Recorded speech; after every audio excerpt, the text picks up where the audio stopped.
Right now, the state of Kentucky is deciding whether families should have the right to give birth at home after a cesarean with a trained midwife. Hospitals are saying families shouldn't have that right because giving birth at home after a prior surgery isn't as safe as giving birth in a hospital. What nobody is talking about, though, is that in Kentucky, the choice isn't between a vaginal birth after cesarean at home or a vaginal birth after cesarean in a hospital. The choice for most Kentuckians is between a vaginal birth after cesarean at home or a repeat C-section in a hospital. That's because fully 3/4 of Kentucky hospitals do not support or flat out will not allow vaginal birth after cesarean in their facilities. That's despite the fact that the National Organization for Obstetricians calls VBAC safe and appropriate, and the National Institutes of Health calls VBAC reasonable and safe for the majority of women. Kentucky has one of the highest C-section rates in the country and one of the highest repeat C-section rates. This is concerning because we have a lot of women giving birth by surgery, and over 90% of them are going to keep giving birth by surgery, with each birth getting more and more dangerous as the mother's uterus is cut again and again. So now that you understand some of the context in which VBAC is happening, I want to introduce you to some Kentucky families. This is the reality of the hard choices they've had to make. Finding a provider who would let me have a VBAC, which that sounds horrible to say let me have a VBAC, it was really hard. This mom did have a VBAC at a hospital in central Kentucky with one of the few practices that really does support VBAC. She talked about how surprised she was that it was so hard to find supportive care in a city like Lexington. After my cesarean, I started researching options to have my next baby. Those options were very few and slim. I really wanted to do a more natural, non-medicated, a more relaxing environment.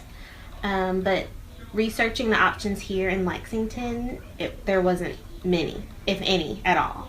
They will tell you, yes, you can have a VBAC, but as you get closer to your due date and you're approaching that timeline, then it's more of the, well, let's schedule an induction, let's schedule a cesarean. Like if they can't support you or won't support you, they should just say that up front. That's not what we do. Instead of saying, yes, you can have a VBAC and then give moms false hope, it's just not right. When I was having my second child, I wanted to have a VBAC. I was told by them that I could have a VBAC if that's what I wanted, but it's almost like they were trying to scare me out of it, you know. They talked me into a cesarean, basically. I wasn't given any other options. And I really felt at that time like I had just been pushed into both of them, but especially with the VBAC. I had always thought I would have at least 3 children, and so I really believed that that was it, and that if I wanted to have another child, that I would have to have another cesarean. Once this couple realized there was a way to have more children without being forced into surgeries they didn't want, they went on to have 2 healthy VBACs at home with trained midwives. They are planning a 3rd VBAC at home this spring. When we talk about vaginal birth after a previous C-section, every mother is told about the risk of the uterus separating, usually along an old scar from a previous surgery. This is called uterine rupture.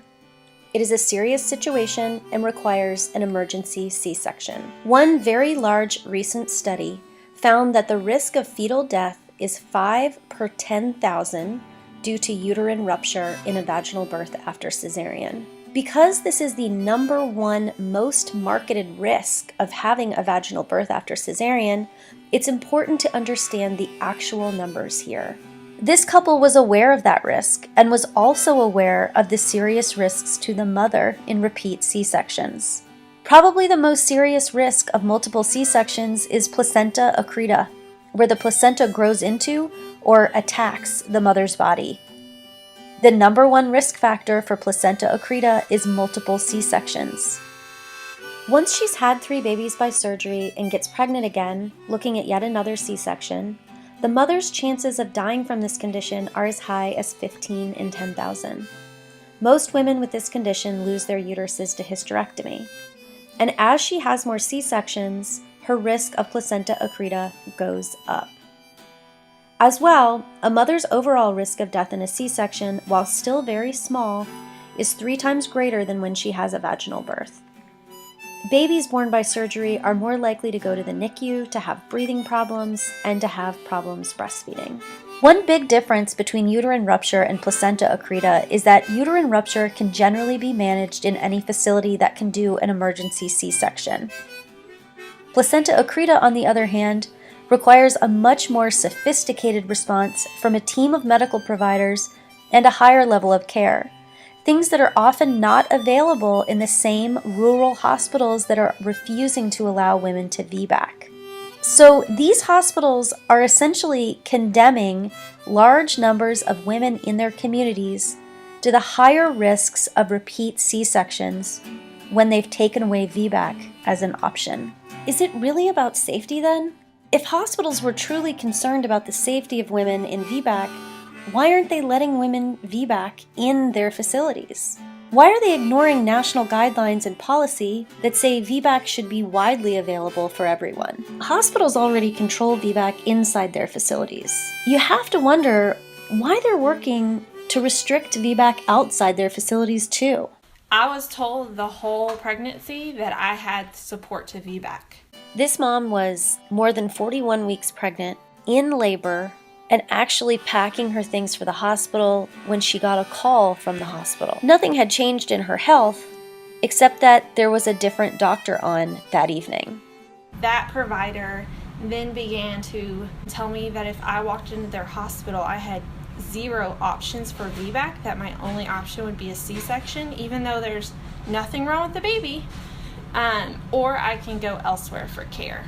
Upset, scared, and confused at this news that had come out of nowhere, this couple had to find another hospital while in labor. We drove like 45 minutes to a hospital I'd never been to, a doctor I'd never been to, got an ultrasound. Baby looked great, but was told that I still would not be supported because, they didn't know me and it was a larger baby, and because I'd already had a C-section.